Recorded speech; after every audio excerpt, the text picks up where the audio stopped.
Nagawa ko na! Wow! Ang ganda-ganda ng baybayin, Bebang! Ang laki pa! Kaya nga kasyang-kasya kahit maraming matutulog! Ang galing! May boom! Pwede ba akong may gadyan, Bebang? Oo naman! Para sa atin talaga yan! Ang lambot-lambot! Makakatulog ako dito ng maayos! Katabi si Cutie Bird tsaka si Happy Bird! Dito tayo matutulog mamayang gabi, Ska! Sige, magkamping-kampingan tayo! Yay! Bye-bye tayo mamayang gabi! Wow! Si Bebang tsaka si Ska! May bye-bye sila sa taas! Gusto ko din sumali! Bebang! Bebang! Hala! May tumatawag! Bebang! Iska! Yuhu! Princess! Ikaw pala! Nagbabaybayan kami dito sa taas nila, Bebang! Tignan mo ho! Ang laki-laki! Kaya nga nakita ko! Pwede ba ako sumali sa inyo, Iska? Wait lang! Ipapaalam ko kay Bebang! Anong sabi ni Princess Iska? Bebang, pinapatanong ni Princess kung pwede daw siyang sumali sa baybayan natin. Ay nako, sabihin mo hindi pwede. Hala, bakit naman, Bebang? Di ba kaibigan natin si Princess? May kasalanan siya sa akin, kaya hindi ko siya bate.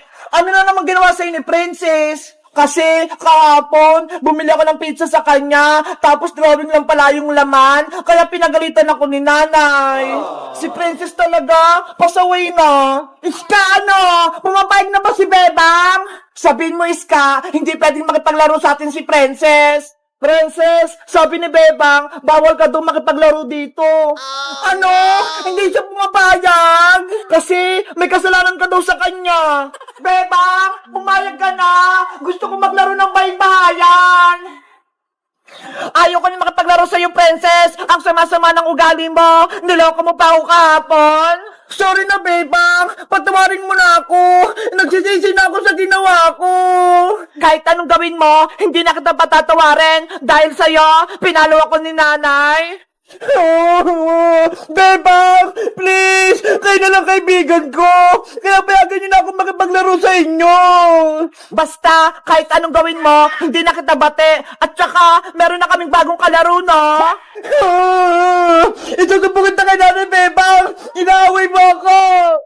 Eh di magsumbong ka, ikaw naman may kasalanan eh. Nanay, si Bebang! Oh no! Bebang, umiyak na si Princess. Kawawa naman siya. Dapat, pagsisiyan mo na ni Princess yung ginawa niya para patawarin ko siya, Iska. Sabi mo, may bago tayong kalaro. Sino siya? Ayaw nga, no? Muntikan ko nang makalimutan. Excited ka na ba, Iska? Kung sino siya? Oo, ipakilala mo na siya sa akin. Bilis! Ipinapakilala ko na saya ang bago nating kalaro. Lumabas ka na! Hello, Ate Iska. Hello, Ate Bebang. Namiss niyo po ba ako? Mateo! Ikaw ba yan? Ang laki-laki mo na ha! Ngayon lang kita nakita! Ate Iska, tingnan mo po. Bungin na po ako para si Ate Princess. Ayaw nga no! Wala ka nang ngipin sa harap! Mateo! Halika na! Maglaro na tayong baybayan! Wow! Ang saya-saya natin! Nagpaparik na si Mateo! Yahoo! Kasya-kasya kami dito! Nanay, tatay, gusto kong tinapay. Ate, kuya, gusto kong kape. Lahat ng gusto ko ay susundin nyo. Ang magkamali ay pilpungutin ko. 1, 2, 3. Uy, Bebang, Iska, Princess, ano ginagawa nyo? Naglalaro po kami ng nanay-tatay, nay. Naku, Bebang, masama yan. Huwag niyo kantahin yan. Bakit po aling sitang? Di ba laro lang naman to? May kwento yan sa babaeng batang namatay. Nakakatakot yan. Kaya hindi yan pwedeng laruin. Ano po bang mangyayari aling sitang kapag kinantay nanay-tatay? Ayon sa kwento-kwento, kapag kinanta mo daw yung nanay-tatay, gusto kong tinapay, bigla-bigla na lang lumalabas yung batang multong babae na yun. Nakakatakot. Tapos, may utos sa inyo yung batang multo. Kapag hindi kayo sumunod, kukunin niya kayo, dadalhin niya kayo sa sementeryo, ilalagay niya kayo sa hukay. Naku, nakakilabot naman pala yung kwento na yan. Nakakatakot. Kaya kung ako sa inyo, huwag nyo nang laruin yan kung ayaw nyo lumabas yung batang babae. Hindi naman totoo yun, Aling Sitang eh. Kwento-kwento lang yan. Panakot lang yun sa mga bata. Kayong bahala kung ayaw nyong maniwala. Basta, sinabihan ko na kayo ha. Hindi po ako natatakot, Aling Sitang. Matapang po ako, no? O siya, Bebang, dito muna kayo. Pupunta lang ako sa tindahan, Aling Sonia. Opo, Nay. Dito lang po kami. Mag-iingat kayo dito.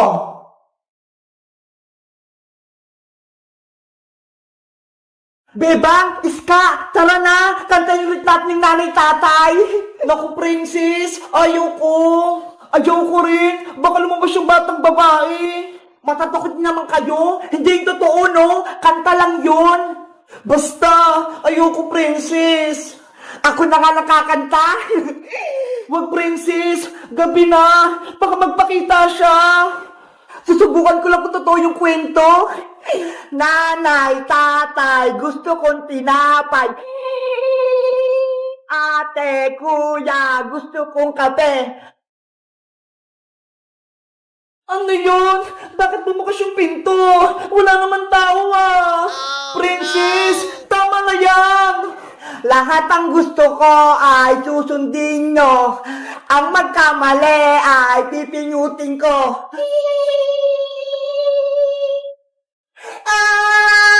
Brownout! Patay yung ilaw! Wala akong makita! Ano nangyayari? Walang ilaw! Hello! Kamusta kayo? Yung batang babae! Nagpakita nga! Kasalanan mo to, Princess! Kinantawin nanay tatay! Hindi ko naman alam eh! Totoo pala yung kwento-kwento! Gusto kong makipaglaro sa inyo! Pwede ba akong sumali? Hindi pwede! Isa kang multo! Patay ka na! Huwag ka rito! Kung ayaw nyo, kayo ang kukunin ko! Maglalaro tayo sa sementeryo!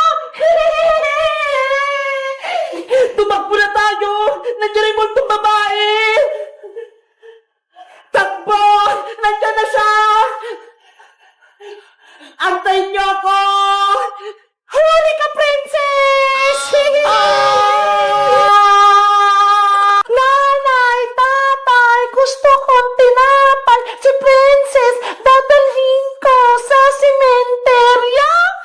Bebang, tulong!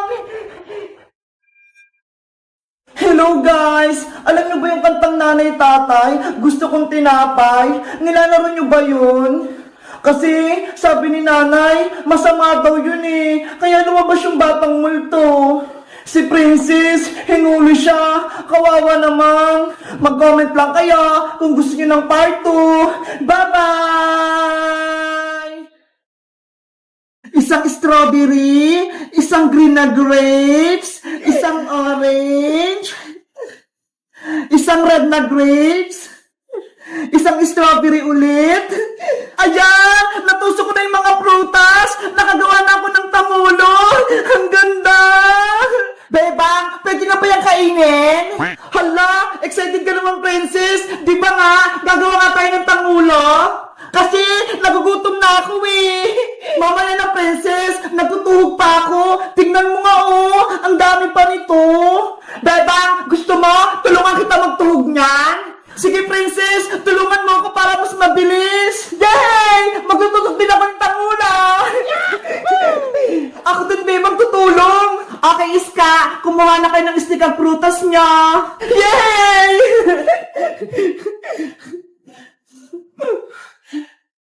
Wow! Ito yung unahin ko! Malaking strawberry! Ang sarap! Wait, Princess! Bakit mo kinain yan? Sorry, Beba! Natakap kasi ako eh! Ang sarap ng strawberry!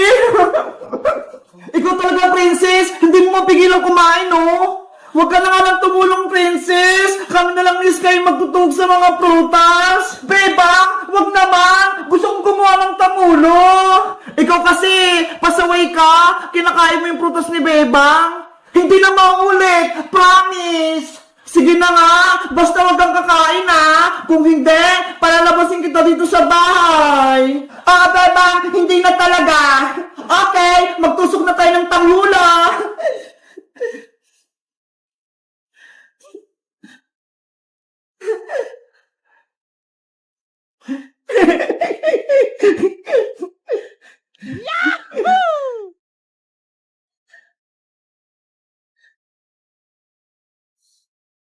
Bebang, ano nga palang gagawin natin dito sa Tangulo? Kakainin ba natin to? Ibebenta natin to sa kalsada Iska bukas para magkapera tayo. Ano ba yan, Bebang? Akala ko naman, kakainin na natin to, tapos ibebenta lang pala.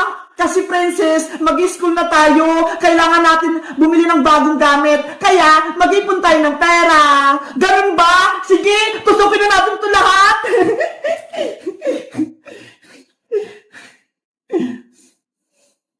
Nakakatakam tong mga grapes. Parang ang sarap kainin.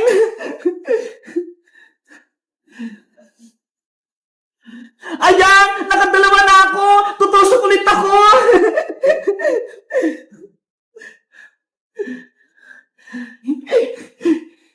Ako din! Ang ganda na nitong nagawa ko!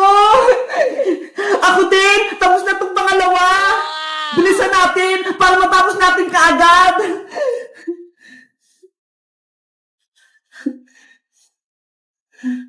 Ang cute ng grapes!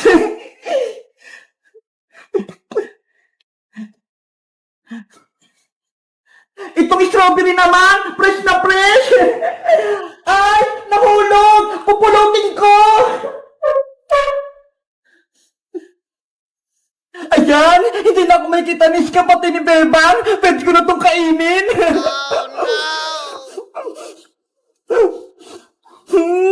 Ang tatamis ng mga putas!